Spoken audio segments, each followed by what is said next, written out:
So in today's video, we are going to be talking about the 3 reasons why it is important not only for you, to get knowledge, to get understanding, to get wisdom, but also 3 reasons why it is important for you as a parent to also impart that knowledge, that understanding, and that wisdom into the lives of your kids. So joining me on my right-hand side, your left-hand side again, is my beautiful wife. Hey.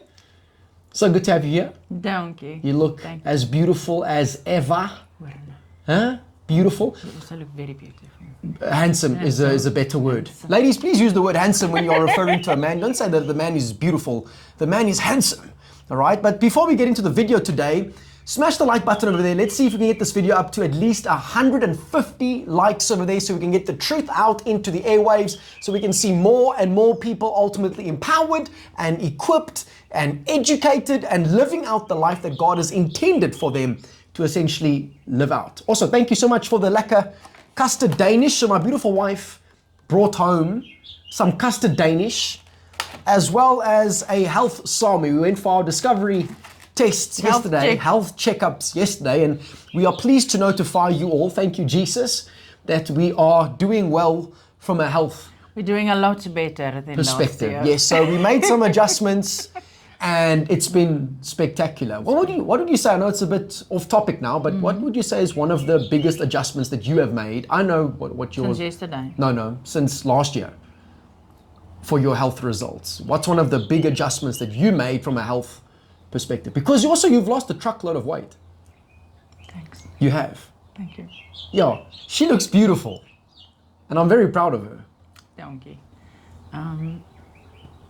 Me personally, I realized where my marker for eating until you are satisfied and not eating like the Boer way until your plate is finished. Got you. That's a massive difference. It does make Yes. Let us know in the comment section, how many of you, when you were growing up, the rule of thumb was you finish the food that's on your plate. Yeah. Right? So let us know. And you don't dish your own plate. And you don't need you don't dish your own plate also, because otherwise you have some hooligans in the household over there. I'll be honest, I had the privilege of being able to dish my own plate. No, I did not dish my own plate, and then I also had a sister who took all the nice things off of my plate and gave me all the veggies and fruits. Okay. The fun stuff. The fun stuff. The fun stuff. Sure. Yeah, so initially, if I can recall correctly, would dish my own food, and then when I left home at age 14, then that changed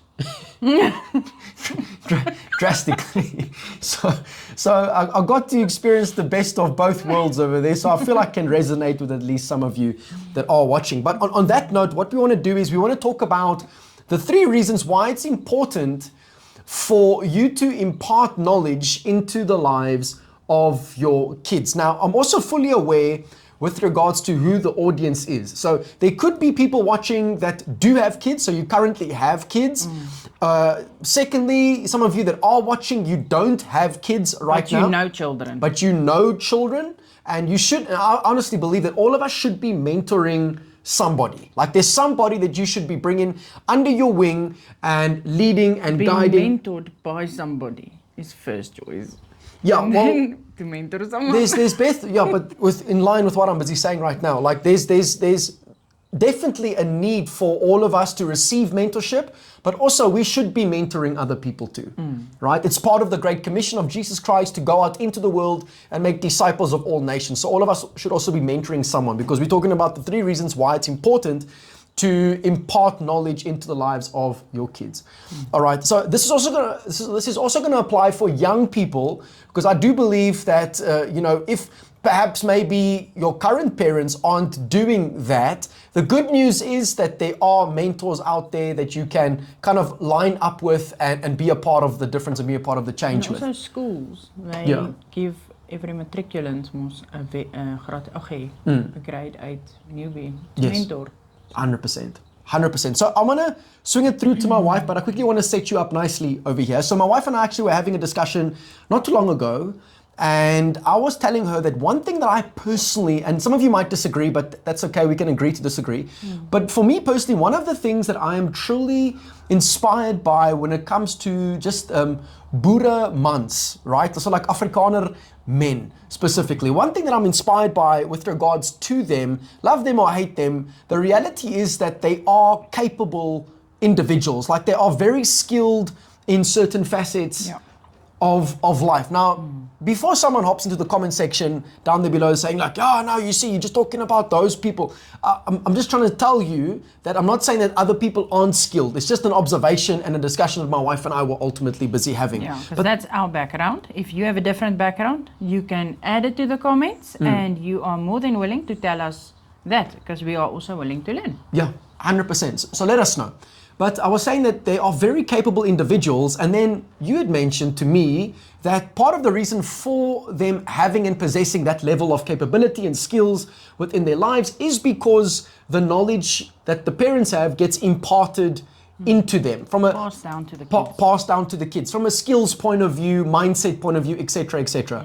And by the way, this isn't the case for every single Afrikaans man. Just our experience. Our experience thus far from our framework that we ultimately have. So hence I thought it would be wise that we kind of do this video talking about the 3 reasons why it is important to impart knowledge into the lives of your kids. So I'm going to hand that over to you. I made notes. I am going to read. Yes, awesome.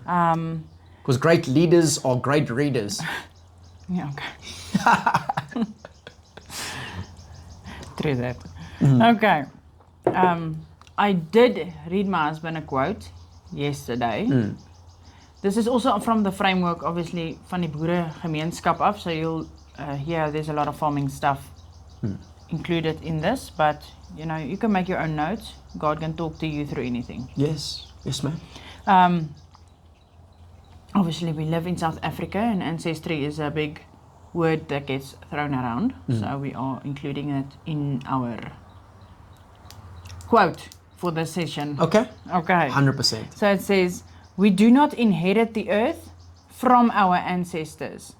We borrow it from our children. Power. Ba-da-boom. Yes. So just, it is not. So my husband asked me also, why are you saying it like that? And then I had to type out things, so I'm just going to read it also. It is not just to honor the past, but it's to preserve our future. Because obviously the past is dead, and we learn from it, but we don't continuously go back to it. You learn from it, and then you look towards the future, because that is ultimately where you want to focus. 100%. Which is part of the reason why you want to impart knowledge and understanding and wisdom so that our kids, our grandkids, great-grandkids can have a better life. The best life you can possibly give them. Yes. Because you can throw money at a stupid person, he's going to lose it in a very short while. You want them to be able to cultivate what they receive and to maximize what they have. So, okay, first, preserving family heritage is actually a way of honoring what God has entrusted your family. Now, that doesn't mean go and pray to your ancestors. If you do hate, sorry for you.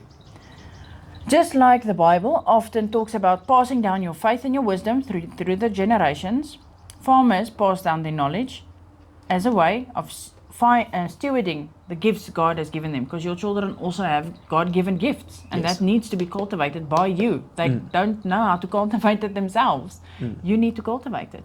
100%. And if you don't know what your gifts are, it's a great place to start finding out. Yes. And with that, we'd like to actually advise there's a specific book called The DNA Gifts by Juan Nell, I think is the author's John. It's Juan. Yes. If you are watching, Juan, I do apologize if we butchered your name there. But the book is absolutely phenomenal. It's going to help set you up in a massive way.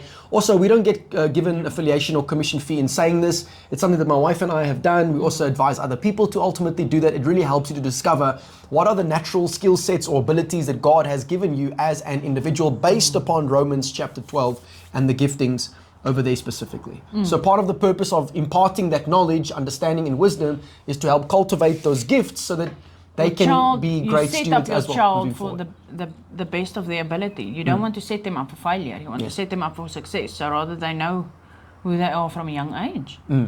Because ideally you want your kids to do better than you. Yeah, you don't want. Right. Yeah, and once they excel in life, you also don't want to pull them down constantly. It's not your child's job to mother you. You decided to have kids. You cultivate what God has given you. It's a gift. 100%. And then bring them up in the way of the Lord and they will come back. Maar you can't suffocate them because they will never grow. 100%. Love it. Love it. I heard a great quote also years ago. It said something along the lines of that your ceiling should be your child's Foundation. launching pad or foundation, Yeah. which is really phenomenal to think about. Yeah. Secondly, Okay. teaching practical skills, which is a very big thing. Yes. I'm all about practicality.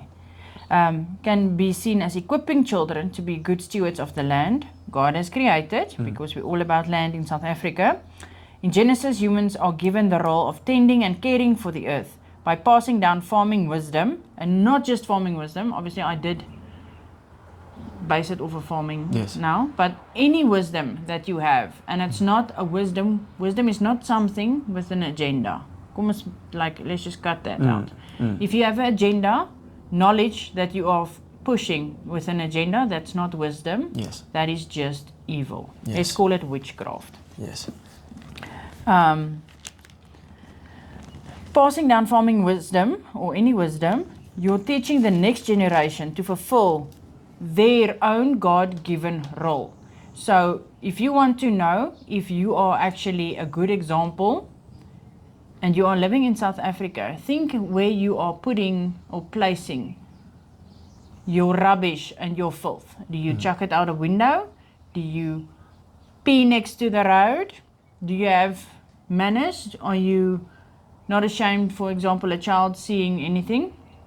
Are you considerate of others, or are you just selfish and it's all about you and you don't care about others? Are you willing to wait in line, or are you grouping as a bunch because you have no manners? Because you need to be able to have the discipline. That is an important key. 100%. Self-discipline and Control. self-control. It's an important part of practical skills, because you'll break everything in hindsight.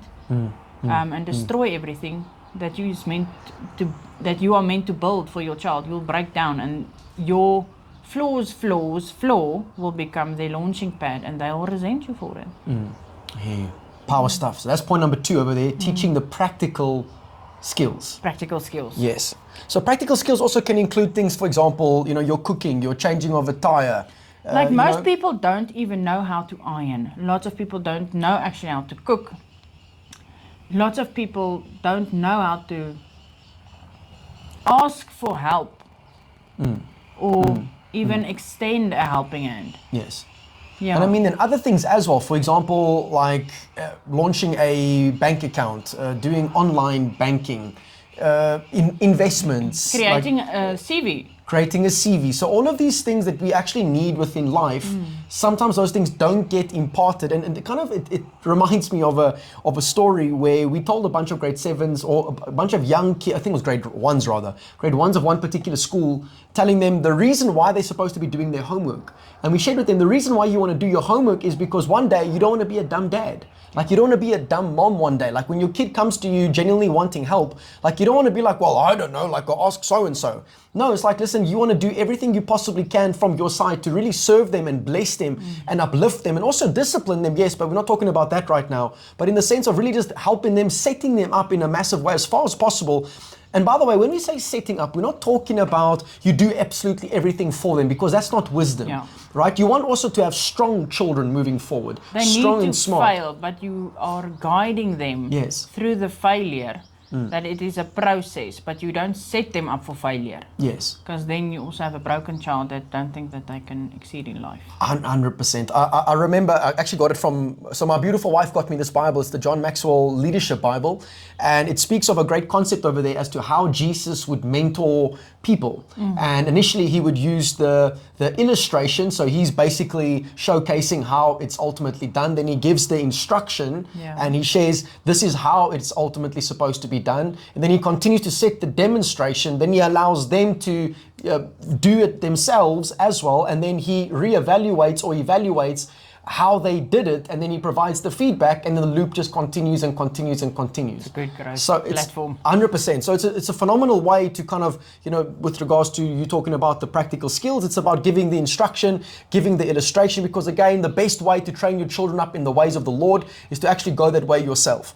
All right. So you want to give the instruction, you want to give the illustration or the example, and then you want to allow them to ultimately do it, and then kind of view it, and then evaluate it, and then provide the necessary feedback, and then kind of repeat the loop over and over and over and over again until, in a good way, you make yourself kind of irrelevant. Ja, tot Right. vasgelê is. Yeah, you make yourself irrelevant, and then when they come to you, like they're coming to you because they actually love you as a parent, not because they can just get something from you, because they know every single time they say something, daddy or mommy's going to throw cash at them, as an example. So I think it's a great way to go about it, at least in my opinion. It's a Right. good opinion. Awesome. Number 2 over there. Number 3.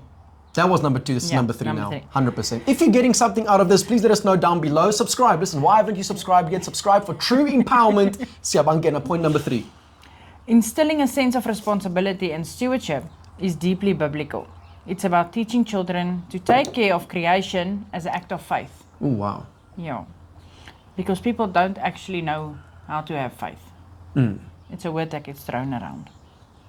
Recognizing that the earth is the Lord's and we're called to be caretakers of it. We don't own it. We're borrowers. Yeah, I would more say managers or stewards. Managers or stewards of it. Yeah, it belongs to God, and we have the awesome privilege and honor as His sons and daughters to ultimately steward and also have authority, but it's delegated authority from Him coming towards us. And that just creates a very healthy environment for people to actually flourish in. So that was point number 3 over there, responsibility and stewardship. So boiling down to the mindset and the perspective that we have towards that wisdom in particular. Because practically, also for me, I'm very practical. You don't want a useless child. That is a big thing. Yes. And you don't want a child that has a fear of the future. 100%. And you also don't want a child that doesn't want to chase after what they want. You want them to chase, you want them to grow, you want them to succeed, and sometimes you want them to fail to know and get an understanding of where other people are also at, and not to step over people, but to experience what their emotional state is when you do succeed, to have humility and saying, if it, like in our case, our daughter, if she does succeed in something and you do not succeed, she does try and uplift you because she knows what it's like to struggle with something. And I'm talking about like throwing or catching a ball. So then we'll, on purposefully, we'll fake miss it, just to see what her reaction would be. And then she will uplift you a lot. That's awesome. And it's good to see. And then we will also praise, you get praise when you succeed, and you get upliftment when you don't. But you are always able to try and try again. Because 100%. that means at least you are trying. Failure means that at least you are doing something and you're trying. You're not just sitting back and, there is amazing stuff happening in the waiting, but the waiting doesn't mean you sit on your ass and do nothing. Yes, 150%, 150%. I think this is also going to be valuable for some parents too, because we don't want any of the parents watching this thinking to themselves, you know what, you've hit the pinnacle of your learning and no one can teach you anything, no one can show you anything. I mean, let's be honest, if you have kids, we can learn so much from the kids. Their faith, their trust, their obedience at times, right? Like we can learn so much from them as well. So may you also, as a parent, commit yourself to being a lifelong learner. And let me describe quickly what that means. Learning something is not like, for example, in school where you just parrot learn a whole bunch of stuff that you can just regurgitate it.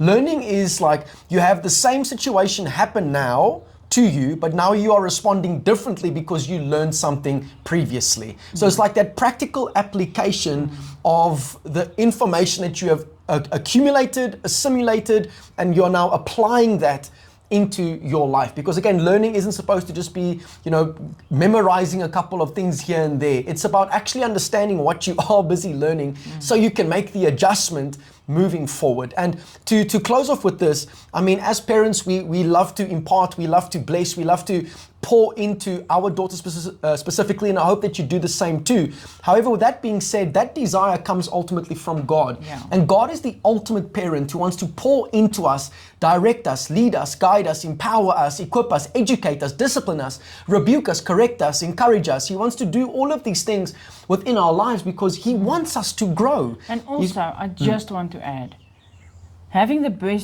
or wanting the best for your children, there's nothing wrong with that. Spoiling is not, you cannot spoil a child too much or enough with love and compassion and care. But even God set up boundaries. Yes, it's very important. Yeah, when Satan rebelled against him and slandered him and came against God, he put up a boundary and he was cast away with everyone who followed him along with it. There's nothing wrong, even though they are going to badmouth you, Satan, as a dirty one. There's nothing wrong with putting up that boundary to protect your child from evil. That is, we are in firm belief of that.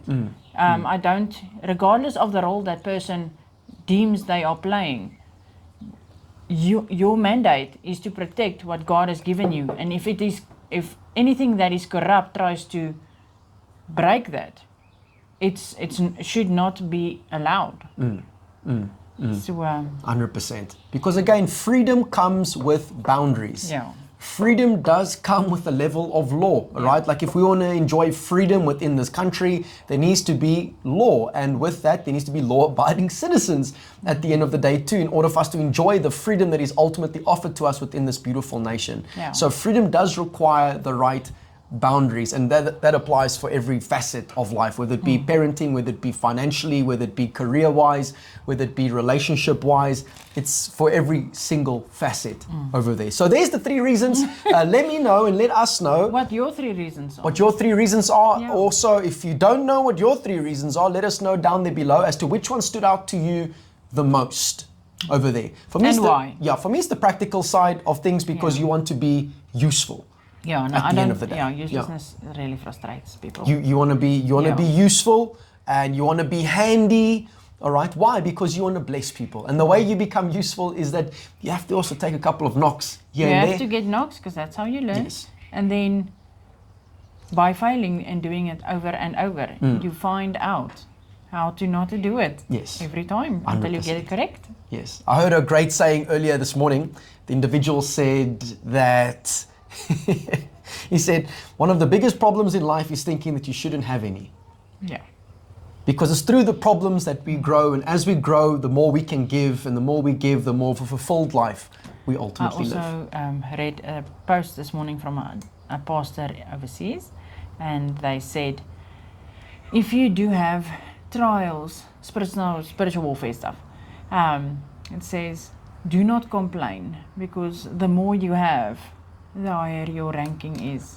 Oh, Yeah. okay. Because of where you are in your spiritual warfare, fighting and whatnot. So Sure. appreciate the troubles that you have. Yes. Because it comes with promotion. Thank you, Jesus.